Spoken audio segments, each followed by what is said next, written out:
I realized something that stayed with me. Every role teaches something, every interaction leaves a lesson. So I created Every Lesson Counts because too many voices in education go unheard. All right, welcome back to Every Lesson Counts. Uh, as you know, on our show, the podcast that celebrates the people who make our schools work, I'm your host, Cedric Dukes. I'm a former principal who believes that every role in every school teaches something, and every story has the power to inspire.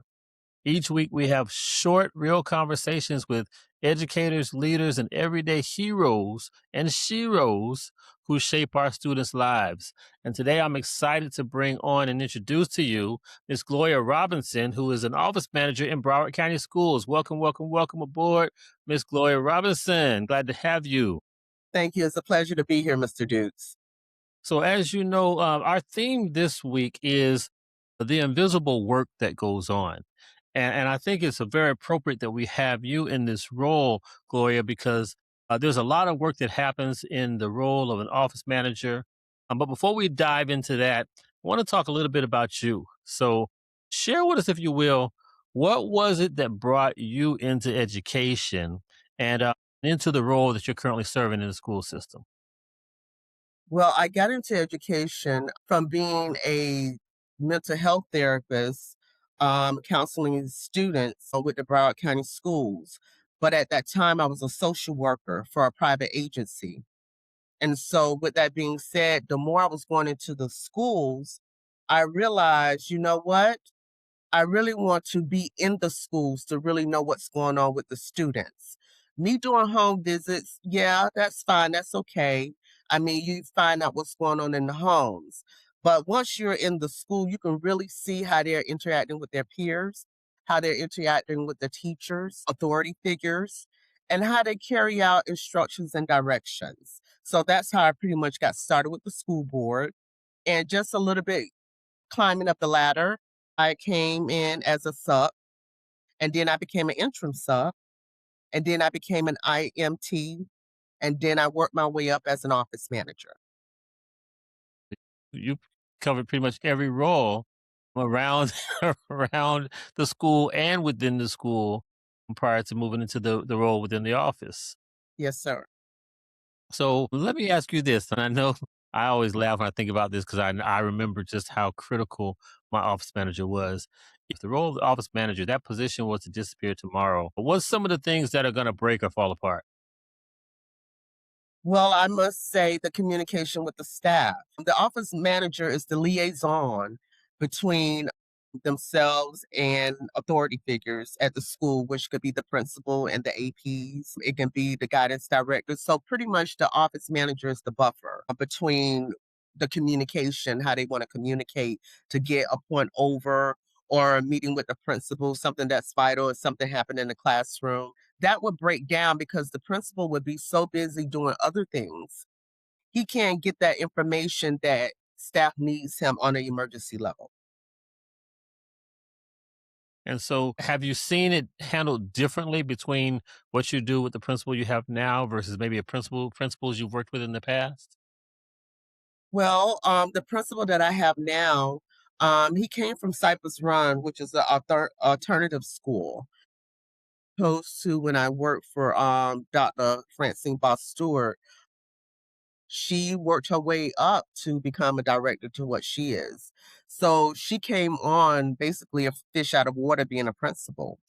And with that being said, she was an AP like Dr. American is an AP. So they pretty much worked their way up the ladder. Somewhat different styles, but pretty much with the same goal. Their vision and their sights and their mission is to make sure that the kids be academically successful and to support staff as much as possible. Got you. So when you think about some of the experiences, some of the encounters, some of the parents or students or teachers, some of the different things that have happened over the years, what's something that has happened or experience you've had that wasn't a lesson that maybe it taught a lesson either to you or to somebody else you know that you think was just very, very impactful and that you'd like to share for others to hear about?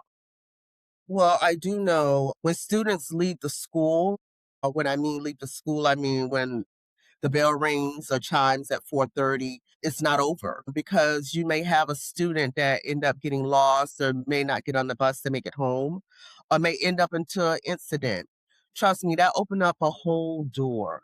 I mean, with that being said, you have to make yourself available. You have to actually be there because the parent is looking for you to be there to assist them. What happened in the school during the school hours? Okay, that's regular, that's normal, but when school is over, the teachers are gone, the other students are gone, and you're there at the school, you're gonna have that one parent that called and said, Johnny never made it home. You got to stay there on site until you find Johnny.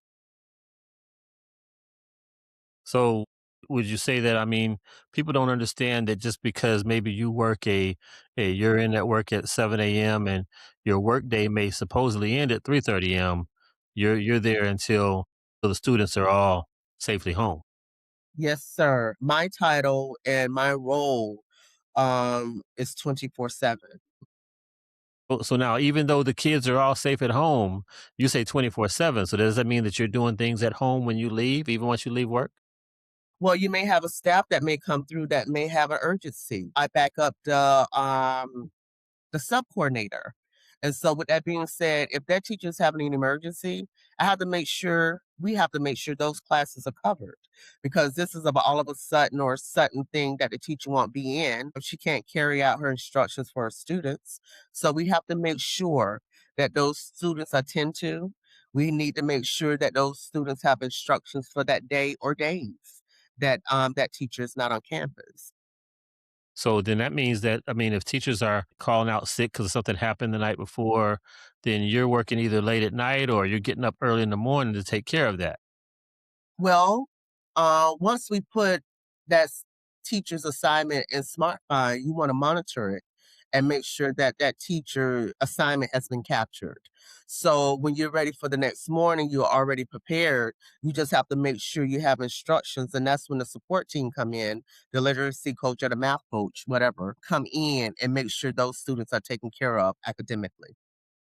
Got you. Got you. So now all this extra time before school starts and all this extra time after school starts, are you earning like any kind of bonus pay or overtime pay for this? Well, let me tell you this, Mr. Dukes.